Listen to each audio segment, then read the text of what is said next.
Good morning, everyone. Saturday morning. It's the weekend. Yay! I'm camped at about 10,800, 10,900 feet, something like that.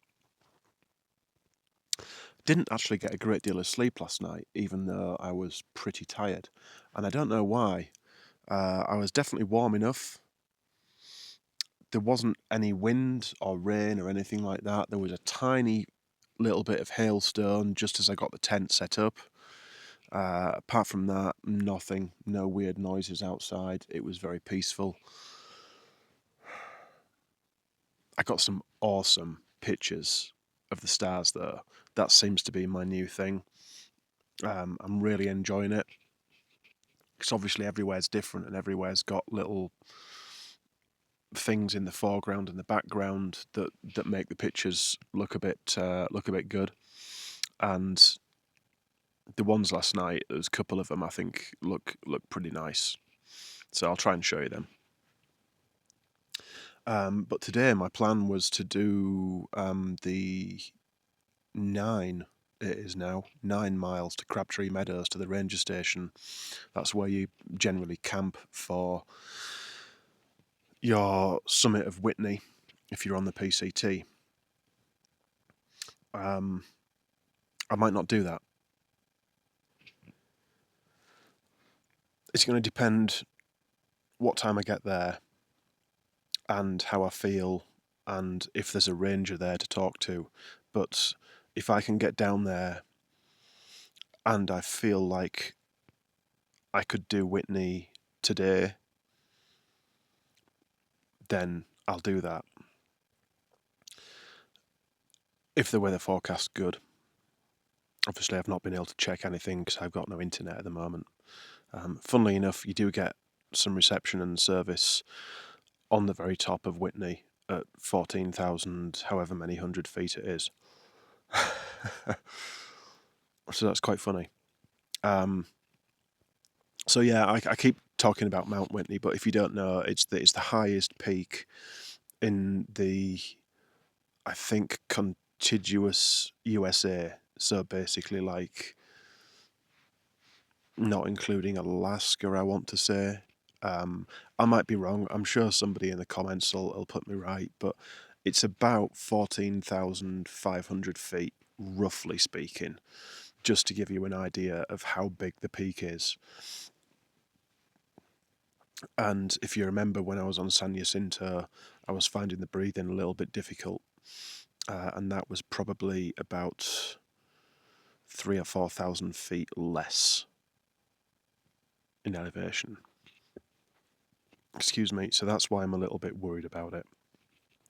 I also think that going up in the daylight would be preferable to going up in the dark in the early morning for sunrise, just in case anything goes wrong, health-wise or tripping over-wise. But anyway, that's going to happen. That's going to get figured out when I get down to Crabtree Meadows. Like I say, it'll depend what time I get there. But you can basically pitch your tent there and leave most of your gear and just take like a backpack up with the bare essentials like water, a bit of food and some layers. And for me, a load of electronics. So yeah, that's the plan. Anyway, we've got a nice view this morning, haven't we? Unfortunately, I missed it. I did actually sleep from about 4 a.m. to 6 a.m. So probably about 6:30 by now. Had to get out of the tent first thing and pick up my bear can that I'd stashed down the mountainside down there somewhere. Nothing had been tampering with it, so that's good. Anyway, my coffee's going cold, so I'm going to get that drunk and then get started packing up. Look at this, folks. What a beautiful little area. This would have been a really nice camp spot last night. Although where I was, I've got to admit, it was pretty nice. And the tent was bone dry this morning as well. No ice, no condensation, nothing. I have a feeling if I'd have been down here, there'd have been at least a little bit of condensation, if not some ice. There's a lot more moisture down here. There's a lot of stagnant water from the snow melt sat in these big flat areas. It's really nice though, isn't it?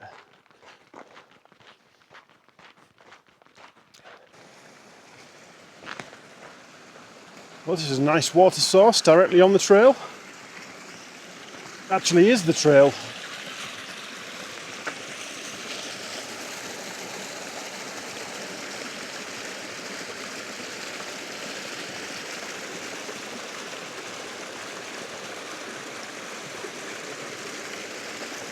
That water is so clear.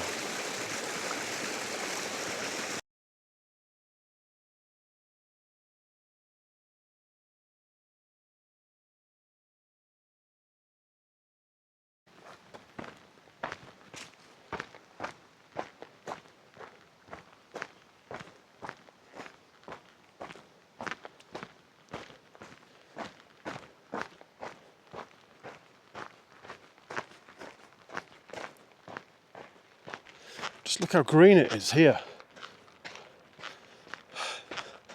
I almost forgot what grass looked like. So I'm approaching Rock Creek, where there is a little detour to an unmanned ranger station. I'm not even sure why. I guess it's there for emergencies. It's used by backcountry rangers, maybe for surveys and things like that when they're out in the backcountry. You can go past it, you can go and sit. You're not allowed to camp there, but you can go and sit on the porch and stuff. I think it's closed most of the time. I don't think I'll be detouring round to it, but I do think I'll be having to find a way to cross Rock Creek, which from the sounds of things is flowing very strongly at the moment. So there should be a couple of downed trees across it to walk across, hopefully. We shall have a look when we get there, not too far now. There you go, Rock Creek, flowing very strongly. Just past the turn off to the ranger station, a little sign there, and then came through a flattish area. There was at least 2 tents there that I saw.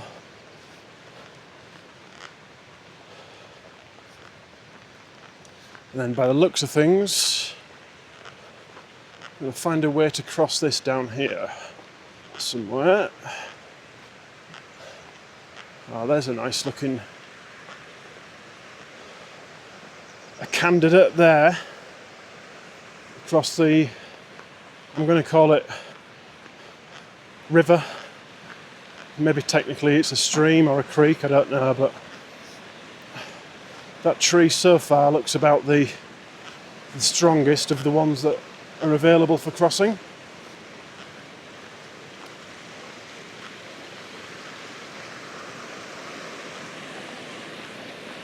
And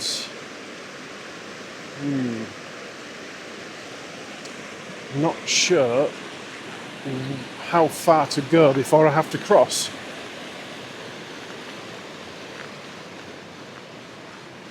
There is a lot of water flowing down into this creek there.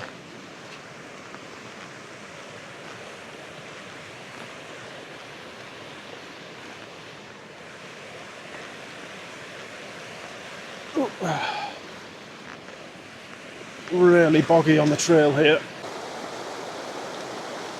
Well, I can see a few trees down over the river up there, but they look pretty thin.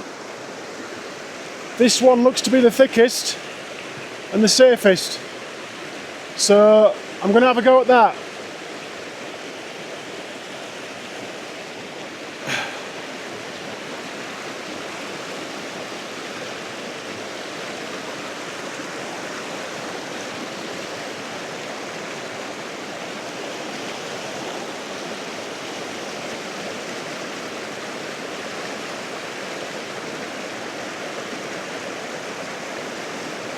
It does feel nice and sturdy. I really don't want to go in the drink.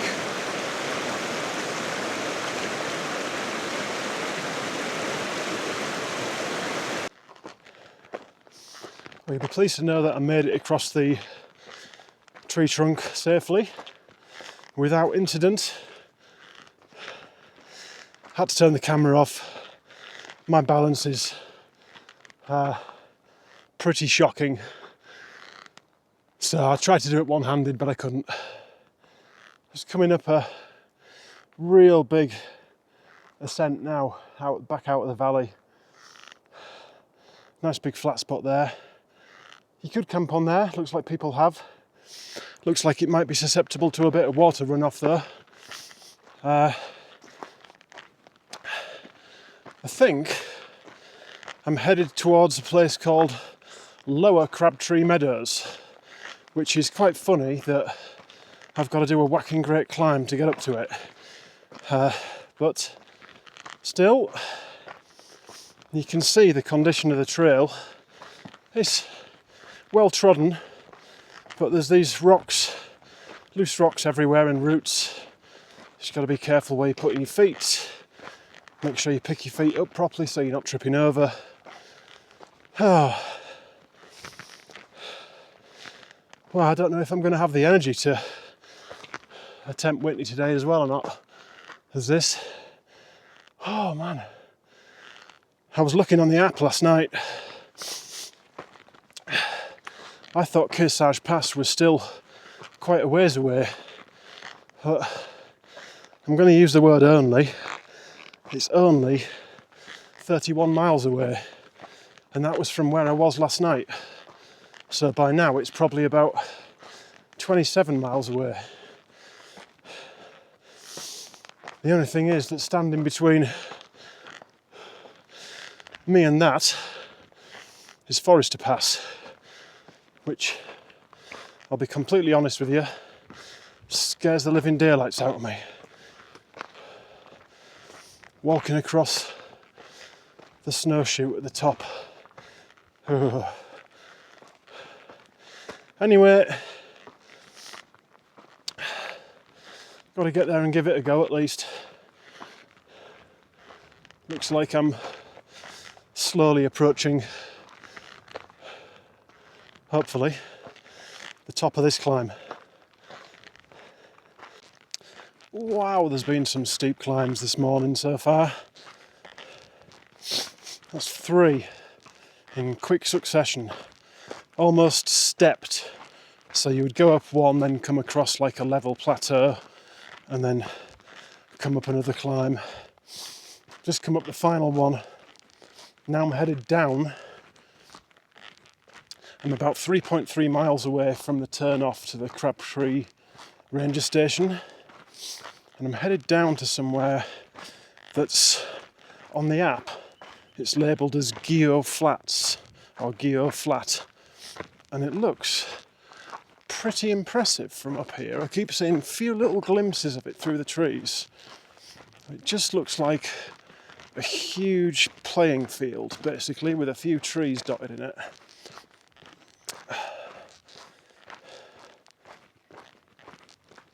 See if I can get you a glimpse of it at some point through the trees, but they are quite thick in this section. You see a few patches of snow still, but so far none of it has been on the trail. It's all just kind of like receded.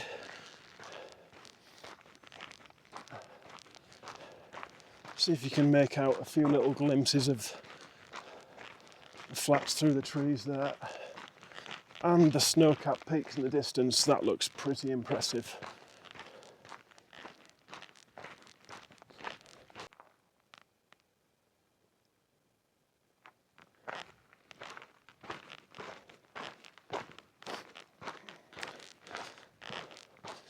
Really like it when you get these little glimpses through the trees of what's coming up scenery wise.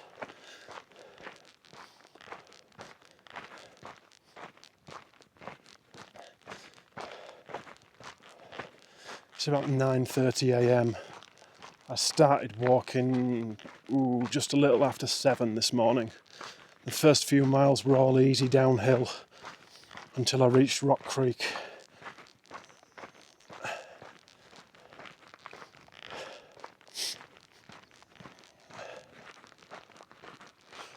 It would have been nice to get to Rock Creek and camp there last night and knock a few more miles off today, and that would have probably meant that I would have had a much better chance of doing Whitney today.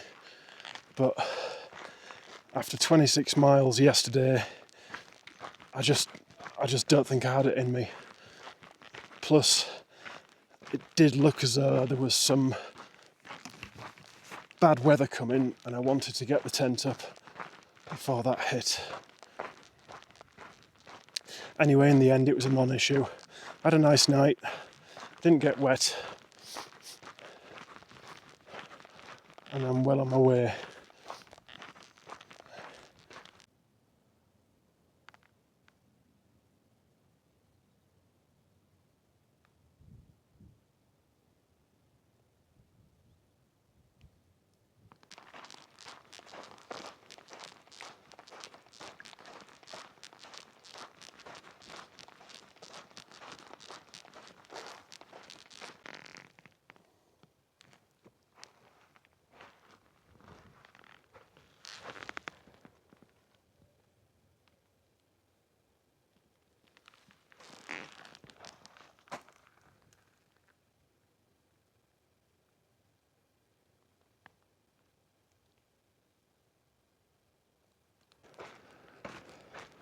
Well, I've got another view to show you.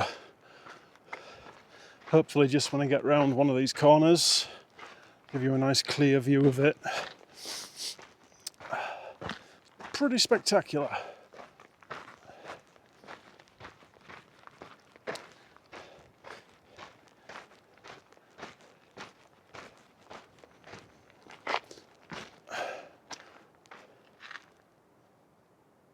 Look at that. Wow.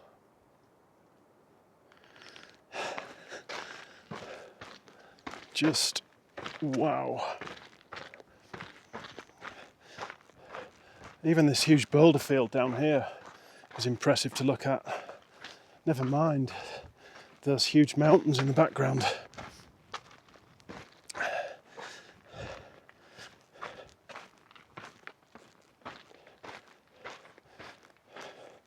It's breathtaking. Absolutely breathtaking.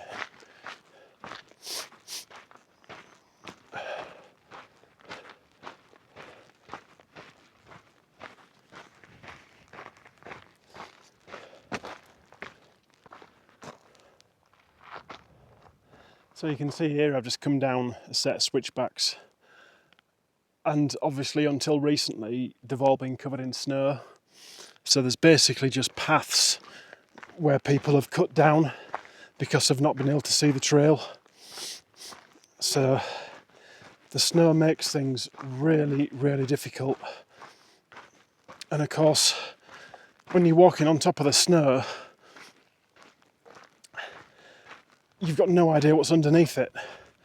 So like this section here in front of us, that's got plants sticking out of it, it's got little rocks and boulders and stuff. You don't know how deep some of the holes are in there, and it's so dangerous to be walking on it, even more so when it's been warmed up and got softer from the sun's rays, because the chances of post-holing, which is basically where you put your foot down and your foot just carries on going through the snow, massively increase basically. We've got, now then, this, I remember from last time, this kind of gate in the middle of this boulder field, quite comedic, but serves a purpose.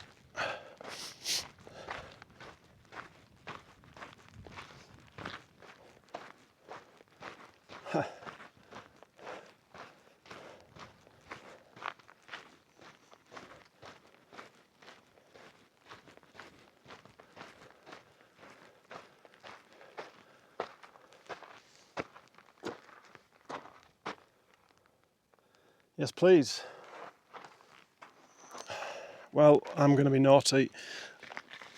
I'm just going to walk around it over the rocks.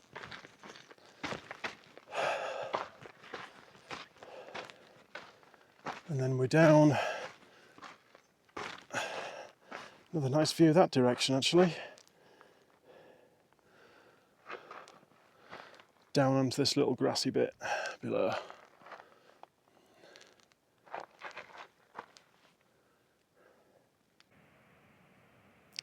Well, it's 10:25 and this must be Lower Crabtree Meadow, I'm guessing.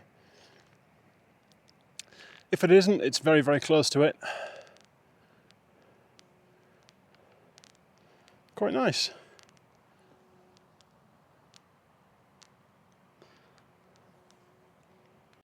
Well, this is another little camping area that you can use right on the edge of the meadow, and you'll notice right there's a bear box to put food and smellies and whatnot.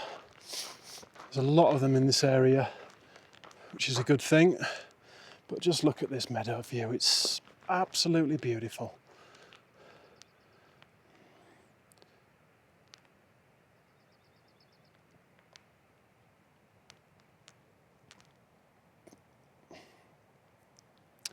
Very, very nice.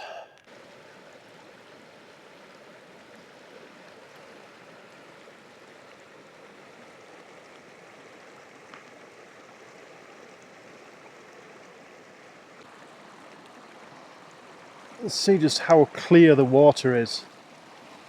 Absolutely beautiful.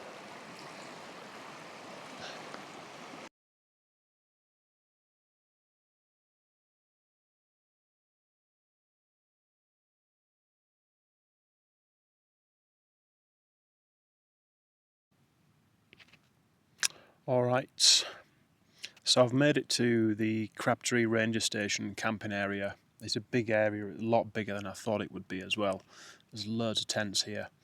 Some of them are occupied and some of them aren't occupied, because I imagine people are still coming down from Whitney after summiting for sunrise. So I said I was thinking about maybe going up like now, basically.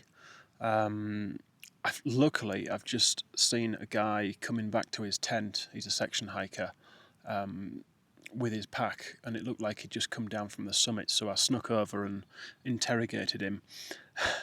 I asked him what the conditions were like and if he had an ice axe. I don't have an ice axe. He had an ice axe, but he didn't use it. He had spikes. He did use them. He set off at 12:30. That's midnight. And he got up there to the summit for about 10 minutes after sunrise. But he did admit that he was slow. I asked him what the conditions were like and what the snow was like, and he said this last bit coming down, or the first bit going up, there seems to be quite a big snowfield where there's a lot of post-holing, especially now that the sun's warmed the snow up, as I was saying earlier. So I don't think going up now is going to be a very good idea. I did wonder about going up for sunset, but I don't think the snow would have gotten hard enough by that time, because you would have to set off at like 3 p.m, something like that. Maybe 4 p.m. at a push to get up to the top for sunset. And I think the snow would still be quite soft at that point. So I think it's going to be a sunrise summit tomorrow, unless I change my mind whilst I'm laid here in the tent chilling out, which is exactly what I'm going to do. It's just before 6 p.m. Managed to get probably 3 or 4 hours sleep this afternoon. It's been really nice, just laid doing nothing, to be honest with you. I think I've pretty much settled on setting off from here at midnight. to try and get to the top of Whitney for sunrise. That gives me roughly 4.5 hours to try and get up there. I don't even know if I'm going to make it. I don't know if the altitude is going to affect my breathing too badly, but I can't come this close to it and not give it a shot. So that is what I'm intending to do. I've got most of my stuff charged up. I've got the camera charged up. I've got a spare battery. I've charged the mic up because it was on 20%. I've charged the phone up a little bit. I am running out of juice, even though I've got 50,000 milliamps with me. It's crazy. I've sorted out most of my stuff that I want to take with me. Most of my clothing basically will be coming with me. I'm going to leave the tent here. The only problem with that is that the tent uses trekking poles to support it, and I need trekking poles to support me up the mountain. So I'll just have to collapse the tent on the floor, leave like my sleeping pad and sleeping bag and all that sort of stuff in the tent while I go up there. Just take exactly what I need, basically. I can leave my bear can somewhere in the forest, and then the other little bits of smelly stuff like my trash bag, my cooking pot and things like that, and I'll take my sunscreen with me, but my cooking pot, I can go and leave that in the bear box that is right near the start of the trail. So that's the plan, folks. I am going to have a little something to eat shortly, probably get a few more hours sleep if I can, and then we shall start trying to get up the mountain. So it's probably been a very short video today, but hopefully tomorrow's video, possibly summiting Whitney, might have some nice views. All right, see you very, very early in the morning.